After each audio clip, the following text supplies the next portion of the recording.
السلام علیکم ورحمۃ اللہ وبرکاتہ۔ کیا حال ہیں آپ سب کے؟ میں امید کرتی ہوں ایمان و تقوی کی بہترین حالت میں ہوں گے۔ اللہ پاک آپ کو ہمیشہ اچھے حالوں میں رکھے، آمین یا رب العالمین۔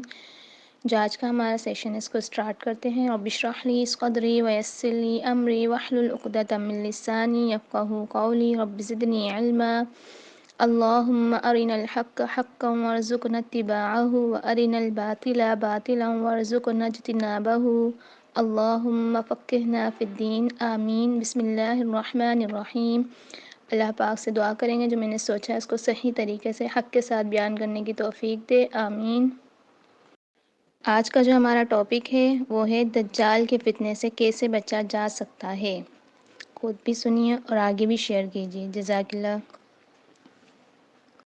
نبی محمد صلی اللہ علیہ وسلم نے دجال کے فتنے عظیم کو قرار دیا ہے، اور اس وقت دنیا میں جو موجودہ حالات ہیں جن میں جنگیں ہوں، نت نئی بیماریاں ہوں، معاشی سماجی تباہ کاریاں ہوں، غرض آپ کو انسانی تباہ کاریوں کے جہاں جہاں جو آثار نظر آ رہے ہیں، ان کے پیچھے دجال کی آمد کی تیاریاں ہیں، اور دجال جتنا بڑا فتنہ ہے اس کی آمد کے لیے جاری تیاریاں بھی اسی قدر ہولناک اور دردناک ہیں، اور اس کی آمد کی تیاریوں مصروف اس کے چیلے اس کی خوشنودی کے لیے کسی بھی قسم کے اقدام سے پرہیز نہیں کرتے۔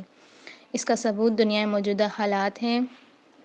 یوں تو ہم مسلمانوں کے لیے دجال کے متعلق آگاہی اور اس کی آمد کی سچائی کو ماننے کے لیے کسی دلیل کی کوئی ضرورت ہی نہیں تھی، کیونکہ اس کے متعلق آگاہ کرنے کے لیے صادق الامین نبی محمد صلی اللہ علیہ وسلم اس کو فتنہ عظیم کہہ دینا ہی کافی تھا۔ لیکن آج کا ہمارا جو کچھ زیادہ ماڈرن اور جدت پسند طبقہ ہے، دجال کو محض ایک دقیانوسی اور پرانی سوچ کہہ کر نظر انداز ہے، کہ سرکار صلی اللہ علیہ وسلم کے ارشادات کے مطابق دجال کی آمد کے سلسلے میں کسی حجت کی ضرورت نہ پڑتی، جس طرح یہودیوں کو دجال کا اس قدر علم نہ تھا جو انہوں نے حضور پاک صلی اللہ علیہ وسلم کی مسلمانوں کو خبردار کرنے سے متعلق احادیث سے اخذ کر لیا۔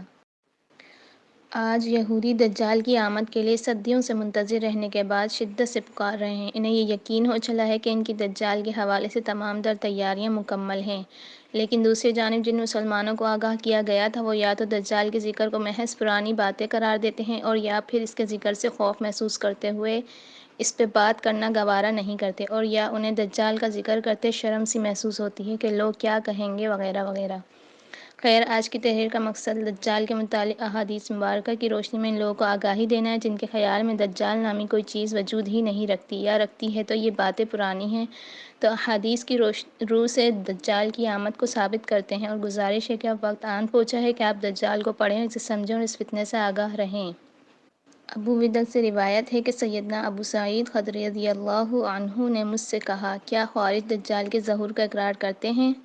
میں نے کہا جی نہیں۔ انہوں نے کہا، رسول اللہ صلی اللہ علیہ وسلم نے فرمایا، میں 1000 بلکہ اس سے زائد نبیوں کے بعد آیا ہوں۔ ہر نبی جس کی پیروی کی گئی نے اپنی امت کو دجال سے خبردار کیا ہے، لیکن مجھے اس کی ایسی علامات بیان کی گئی ہیں جو کسی دوسرے نبی کو نہیں بتلائی گئی تھیں۔ یاد رکھو کہ دجال کانا ہوگا اور تمہارا رب کانا نہیں ہے۔ دجال کی داہنی آنکھ بہنگی اور اس طرح نمایاں ہوگی جیسے کسی چونا گش دیوار پر بلغم یا کھنکار کا نشان ہو، اور اس کی بائیں آنکھ چمکتے ہوئے تارے کی مانند ہوگی۔ ہر زبان بولنے والے اس کے ساتھ ہوں گے۔ اس کے پاس جنت کے مشابہ سرسبز باغ ہوگا جس میں پانی بہہ رہا ہوگا، اور جہنم کے مشابہ بھی ایک سیاہ چیز ہوگی جو دھواں چھوڑ رہی ہوگی۔ مسند احمد، حدیث مبارکہ 12987۔ سیدہ اسماء بنت یزید سے روایت ہے، وہ کہتی ہیں، ہم نبی کریم صلی اللہ علیہ وسلم کے ساتھ آپ صلی اللہ علیہ وسلم کے گھر میں موجود تھے کہ آپ صلی اللہ علیہ وسلم نے فرمایا، ظہور دجال سے 3 سال قبل اس آسمان 1/3 پانی اور زمین 1/3 فصل روک لے گی۔ جب دوسرا سال آئے گا تو آسمان 2/3 پانی اور زمین 2/3 فصلیں روک لے گی۔ پھر جب تیسرا سال ہوگا تو آسمان مکمل طور پر اپنا پانی اور زمین مکمل طور پر اپنی فصلیں روک لے گی۔ ٹاپوں والے اونٹ اور کھروں والے گائیں، بیل، بھیڑ، بکری اور گھوڑے، گدھے سب ہلاک ہو جائیں گے۔ اتنے میں ادھر دجال پہنچ کر ایک دیہاتی آدمی سے کہے گا، اگر میں تمہاری اونٹنیوں کو موٹی، تازہ اور دودھ سے بھری تھنوں کی صورت میں پیدا کر کے دکھاؤں تو کیا تم مان جاؤ گے کہ میں تمہارا رب ہوں؟ وہ کہے گا، ہاں بالکل۔ اس کے بعد شیطان اس آدمی کے اونٹوں کی شکل اختیار کریں گے تو وہ آدمی اس کے پیچھے لگ جائے گا۔ اسی طرح وہ دجال ایک اور آدمی سے کہے گا، اگر میں تمہارے باپ، بیٹے اور تم اپنے خاندان کے جن لوگوں کو پہچانتے ہو سب کو زندہ کر دوں تو کیا تم یقین کر لو گے کہ میں تمہارا رب ہوں؟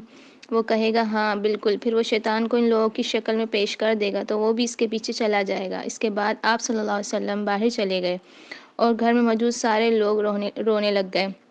جب رسول اللہ صلی اللہ علیہ وسلم واپس تشریف لائے تو ہم سب رو رہے تھے۔ آپ صلی اللہ علیہ وسلم نے پوچھا تم لوگ کیوں رو رہے ہو؟ میں اسما نے کہا اللہ کے رسول آپ نے دجال کے متعلق جو کچھ بیان کیا ہے اس کی وجہ سے۔ ایک روایت میں ہے آپ نے تو دجال کا ذکر کر کے ہمارے دلوں کو ہلا دیا ہے۔ اللہ کی قسم میرے اہل کی ایک لونڈی ہے، جب وہ آٹا گوندتی ہے تو ابھی تک اپنا کام پورا نہیں کرتی کہ بھوک کی وجہ سے ٹوٹنے لگ جاتی ہے۔ ایک روایت میں ہے جب ہم آٹا گوندتی ہیں تو ابھی تک روٹی نہیں پکاتی کہ بھوک لگی ہوتی ہے، تو اس وقت ہم کیا کریں گے؟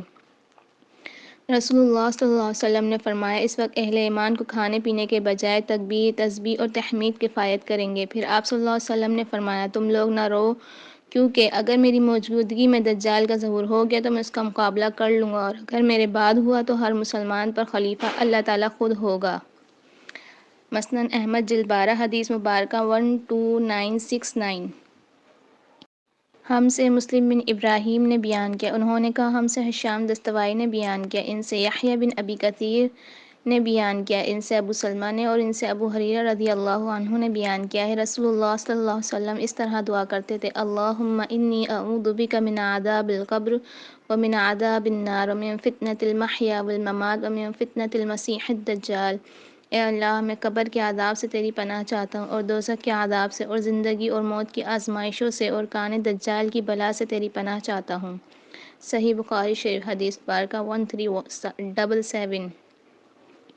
مسلم بن ابراہیم نے بیان کیا، انہوں نے کہا ہم سے ہشام دستوائی نے بیان کیا، ان سے یحییٰ بن ابی کثیر نے بیان کیا، ان سے ابو سلمہ نے اور ان سے ابو ہریرہ رضی اللہ عنہ نے بیان کیا کہ رسول اللہ صلی اللہ علیہ وسلم اس طرح دعا کرتے تھے۔ اسحاق نے بیان کیا، ان سے انس بن مالک رضی اللہ عنہ نے بیان کیا کہ رسول اللہ صلی اللہ علیہ وسلم نے فرمایا کوئی ایسا شہر نہیں ملے گا جسے دجال پامال نہ کرے گا سوائے مکہ اور مدینے کے، ان کے ہر راستے پر صف بستہ فرشتے کھڑے ہوں گے جو ان کی حفاظت کریں گے، پھر مدینے کی زمین 3 مرتبہ کانپے گی جس سے ایک ایک کافر اور منافق کو اللہ تعالیٰ اس میں سے باہر کر دے گا۔ صحیح بخاری 1881۔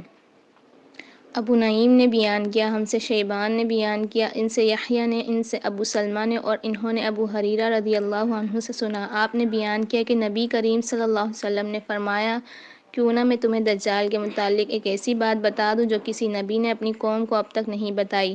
وہ کانا ہوگا اور جنت اور جہنم جیسی چیز لائے گا، بس جسے وہ جنت کہے گا در حقیقت وہی دوزخ ہوگی، اور میں تمہیں اس کے فتنے سے اسی طرح ڈراتا ہوں جیسے نوح علیہ السلام نے اپنی قوم کو ڈرایا تھا۔ صحیح بخاری 3338۔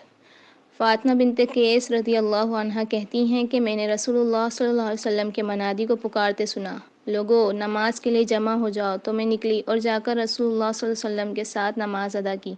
پھر جب آپ نے نماز ختم فرمائی تو ہنستے ہوئے منبر پر جا بیٹھے اور فرمایا ہر شخص اپنی جگہ پر بیٹھا رہے، پھر فرمایا کیا تمہیں معلوم ہے میں نے تمہیں کیوں اکٹھا کیا ہے؟ لوگوں نے عرض کیا اللہ اور اس کے رسول زیادہ جانتے ہیں۔ آپ صلی اللہ علیہ وسلم نے فرمایا میں نے تمہیں جہنم سے ڈرانے اور جنت کا شوق دلانے کے لیے نہیں اکٹھا کیا ہے، بلکہ میں نے تمہیں یہ بتلانے کے لیے اکٹھا کیا ہے کہ تمیم داری نے جو نصرانی شخص تھے آ کر مجھ سے بیعت کی ہے اور اسلام لے آئے ہیں، انہوں نے مجھ سے ایک واقعہ بیان کیا ہے جو اس بات کے مطابق ہے جو میں نے تمہیں دجال کے متعلق بتائی ہے۔ انہوں نے مجھ سے بیان کیا ہے کہ وہ ایک سمندری کشتی پر سوار ہوئے، ان کے ہمراہ قبیلہ لخم اور جذام کے 30 آدمی بھی تھے، تو پورے 1 مہینے بھر سمندر کی لہریں ان کے ساتھ کھیلتی رہیں، پھر سورج ڈوبتے وقت وہ ایک جزیرے کے پاس جا لگے، وہاں سے چھوٹی چھوٹی کشتیوں میں بیٹھ کر جزیرے میں داخل ہوئے، وہاں انہیں ایک لمبی دم اور زیادہ بالوں والا ایک دابہ جانور ملا، لوگوں نے اس سے کہا کم بخت تو کیا چیز ہے؟ اس نے جواب دیا میں جساسا ہوں، تم اس شخص کے پاس جاؤ جو اس گھر میں ہے، وہ تمہاری خبروں کا بہت مشتاق ہے۔ جب اس نے اس شخص کا نام لیا تو ہم اس جانور سے ڈرے کہ کہیں یہ شیطان نہ ہو، پھر وہاں سے جلدی سے بھاگے اور اس گھر میں جا پہنچے تو کیا دیکھتے ہیں کہ ایک عظیم الجثہ اور انتہائی طاقتور انسان ہے کہ اس جیسا انسان ہم نے کبھی نہیں دیکھا، جو بیڑیوں میں جکڑا ہوا ہے اور اس کے دونوں ہاتھ گردن سے بندھے ہوئے ہیں۔ پھر انہوں نے پوری حدیث بیان کی اور ان سے بیسان کے کھجوروں اور زار کے چشموں کا حال پوچھا اور نبی امی کے متعلق دریافت کیا، پھر اس نے اپنے متعلق بتایا کہ میں مسیح دجال ہوں اور قریب ہے کہ مجھے نکلنے کی اجازت دے دی جائے۔ نبی اکرم صلی اللہ علیہ وسلم نے فرمایا، وہ شام کے سمندر میں ہے یا یمن کے سمندر میں؟ پھر آپ نے کہا، نہیں بلکہ مشرق کی سمت میں ہے، اور آپ نے اپنے ہاتھ سے 2 بار مشرق کی جانب اشارہ کیا۔ فاطمہ کہتی ہیں، یہ حدیث میں نے رسول اللہ صلی اللہ علیہ وسلم سے سن کر یاد کی ہے، اور راوی نے پوری حدیث بیان کی ہے۔ سنن ابی داؤد جلد 4 حدیث مبارکہ 4326۔